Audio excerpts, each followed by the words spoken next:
vamos a leer la palabra en el libro de Lucas, capítulo 9, verso 61. Y la palabra de Dios dice así en el nombre de Jesús. Entonces también dijo otro: te seguiré, Señor, pero déjame que me despida primero de quienes están en mi casa. Verso 62. Y Jesús le dijo: ninguno que poniendo su mano en el arado mira hacia atrás es apto para el reino de Dios. No te distraigas en el camino. De eso se trata el tema de esta noche. Y quiero empezar diciendo lo siguiente: no es lo mismo ser cristiano que servir a Jesús. Lo voy a repetir. No es lo mismo ser cristiano que servir a Jesús. El llamado que Dios nos hace a nosotros a través de Cristo, a través del Evangelio y a través de las Escrituras, radica en el objetivo primordial de que nosotros pasemos a ser siervos de Jesús. Desde la posición de hijo, no desde la posición de esclavo.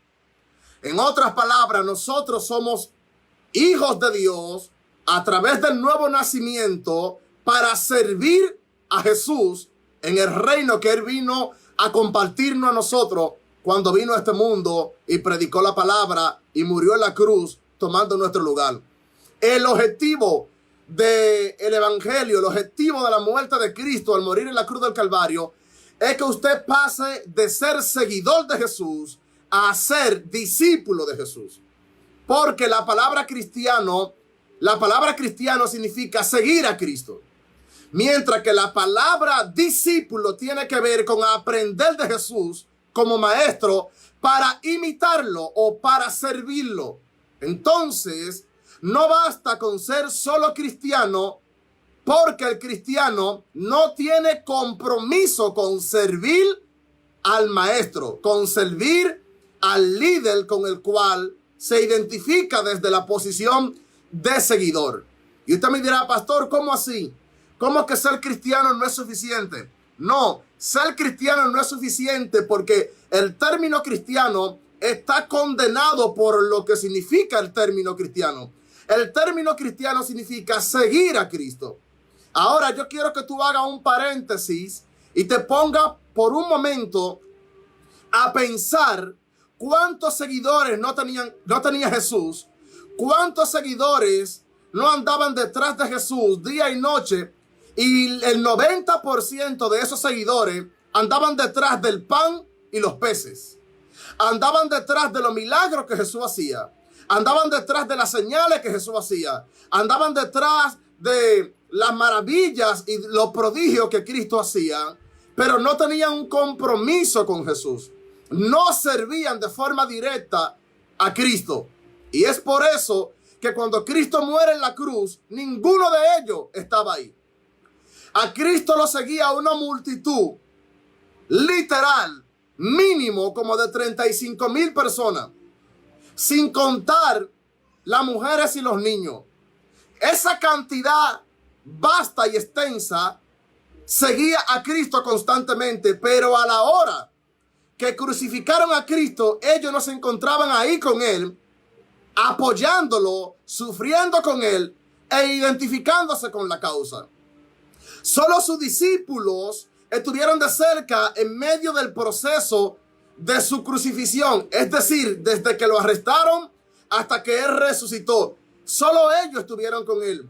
En la cruz solo estuvo Juan, el discípulo amado, con Cristo. Pero durante todo el proceso, desde que Él cayó preso hasta que Él resucitó, todos los discípulos estuvieron con Él.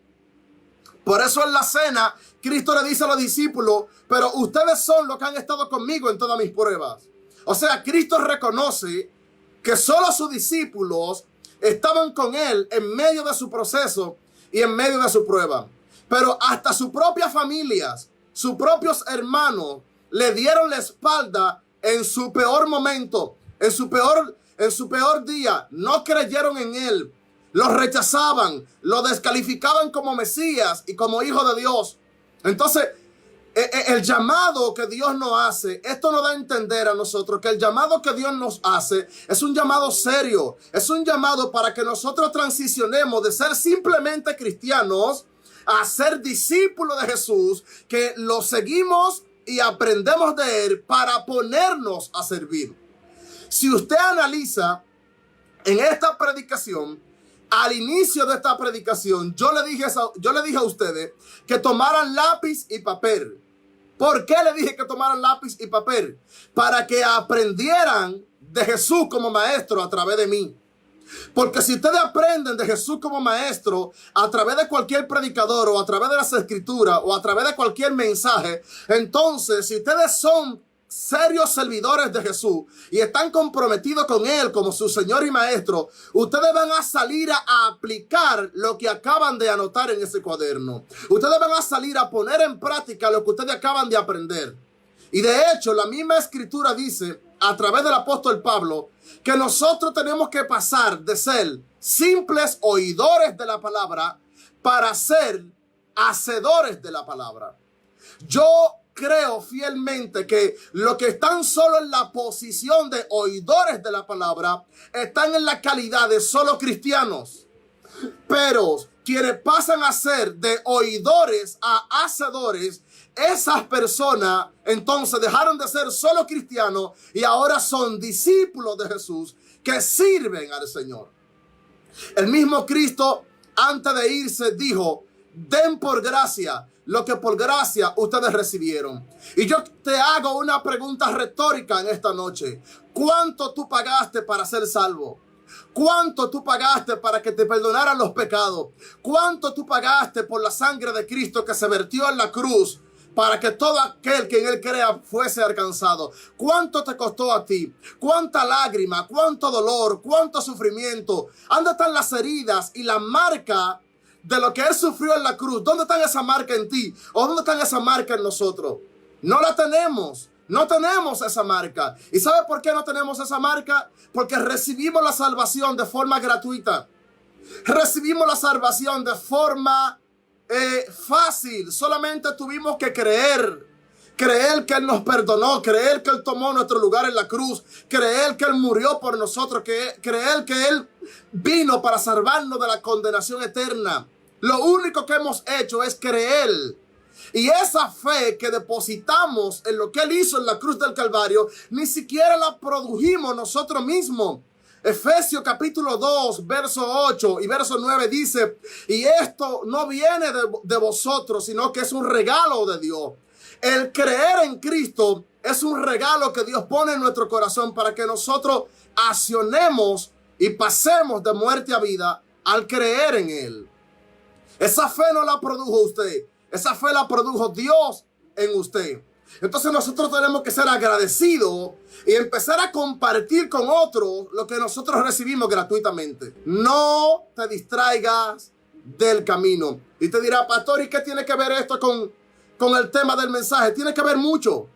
Tiene que ver mucho con el mensaje, porque si usted no entiende a qué usted fue llamado, entonces usted jamás será efectivo en el propósito para el cual Dios lo trajo usted a sus caminos. Usted fue llamado para servir al Señor, pero muchas veces aparecen distracciones, obstáculos en el camino que nos desenfocan y que nos distraen del verdadero propósito por el cual nosotros fuimos llamados. Si usted tiene ya un año, por ponerlo como mínimo, si usted ya tiene un año dentro del evangelio, dentro del camino, y usted todavía está en la posición de solo ser cristiano y usted no se ha comprometido para empezar a servir a Jesús, entonces usted probablemente está distraído en el camino. Usted probablemente algo lo está haciendo perder el tiempo dentro del carril del propósito para el cual Dios lo llamó. Porque la meta de usted aceptar a Cristo en su corazón no es solamente ocupar un lugar en el asiento de una iglesia. Ese no es el llamado, ese no es el propósito, ese no es el objetivo. Así que si usted está sentado solo en una iglesia de vez en cuando o los domingos, déjeme decirle que ese no es el plan que Dios tiene para usted. Eso simplemente es el escenario que Dios diseñó y creó para que usted sea equipado en la palabra de Dios con el Espíritu Santo, para luego usted ser enviado a compartir con otros lo que otros necesitan escuchar y recibir, porque esa es la palabra que transforma y que cambia y que salva a todo aquel que pone su fe en Jesús. Así que yo quiero decirte en esta noche que no se puede avanzar hacia adelante cuando nuestro enfoque está en lo que dejamos atrás. Voy a repetirlo nuevamente. No se puede avanzar hacia adelante cuando nuestro enfoque está en lo que nosotros dejamos hacia allá atrás. Por ejemplo, cuando usted se pone un binocular aquí en los ojos y usted lo pone en la parte del zoom, usted va a maximizar, va a enfocar aquello que estaba lejos. Y aquello que estaba lejos va a pasar a estar cerca de usted, porque usted tiene lo binocular en el zoom, de forma que usted lo puede acercar. Pero cuando usted lo voltea, cuando usted le da la vuelta y lo pone en la otra parte del zoom que es lejana, ¿verdad? Creo que se llama zoom in, algo así. Entonces usted va a ver lejano todo aquello que usted veía cerca cuando tenía el zoom enfocado. Entonces, ¿qué quiere decir esto? Que todo aquello que usted enfoca va a volverse prioritario en su vida. ¿Por qué? Porque al usted enfocarlo, usted lo va a atraer hacia usted, usted lo va a acercar hacia usted, y de forma que por más que usted quiera verlo distante, lo va a ver frente a frente ahí a usted, a cuarta chuleta, como decimos los dominicanos, y usted le va a dar importancia a lo que usted tiene de cerca ahí. Entonces, si el enfoque suyo solo es ser cristiano, usted no va a entender cuáles son las prioridades de un discípulo de Jesús. ¿Cuál es el compromiso que debe asumir un discípulo de Jesús? ¿Cuál es el rol que debe asumir un siervo de Dios? Hoy tenemos demasiadas cosas que pudieran estar distrayéndonos a nosotros en nuestra relación con Dios y en nuestra fe con el Señor. Una de ellas son las redes sociales: Instagram, Facebook, WhatsApp, YouTube, TikTok, cualquier plataforma digital que usted use pudiera estar distrayéndote. Ellas no son malas, pero cuando ellas te desenfocan del llamado que Dios te hizo, entonces pasan a ser tóxicas, pasan a ser dañinas. Otra cosa que te pudiera estar distrayendo a ti para tú no dar los frutos que Dios está esperando de ti como discípulo de Jesús es quizás tus amistades. Si las amistades tuyas, en lugar de tú sumarle, porque sumarle es que tú compartas con ellos lo que tú has recibido de parte de Dios, si tú no estás sumándole, entonces tú estás restándole. Y si tú estás restándole, ellos son los que te están sumando a ti de la abundancia que ellos tienen. Y si ellos no son creyentes, pues te van a sumar de la abundancia que ellos portan. Y si lo que ellos portan es una vida en la práctica del pecado, entonces esa relación y esa amistad, aunque sea buena, será tóxica para ti. Porque esa persona, en lugar de tú influenciarla a ella con lo que tú portas de parte de Dios, ella te está influenciando a ti con lo que esa amistad no porta de parte de Dios, que es lo opuesto a Dios, es el pecado. Esa amistad te va a aportar a ti pecado. Y de repente, cuando esa amistad te invite a ti a una juca, tú le vas a decir que sí. Cuando esa amistad te invite a ti a una infidelidad sexual, tú vas a asistir, tú vas a abrirle la puerta a esa invitación. Cuando ese amigo te invite a ti a un dream, tú vas a acudir a ese lugar, de forma que en lugar de tú avanzar en tu relación con Dios y en el llamado que Él reservó para ti, tú vas a retroceder. ¿Por qué? Porque esa persona tiene mayor influencia sobre ti que tú sobre ella.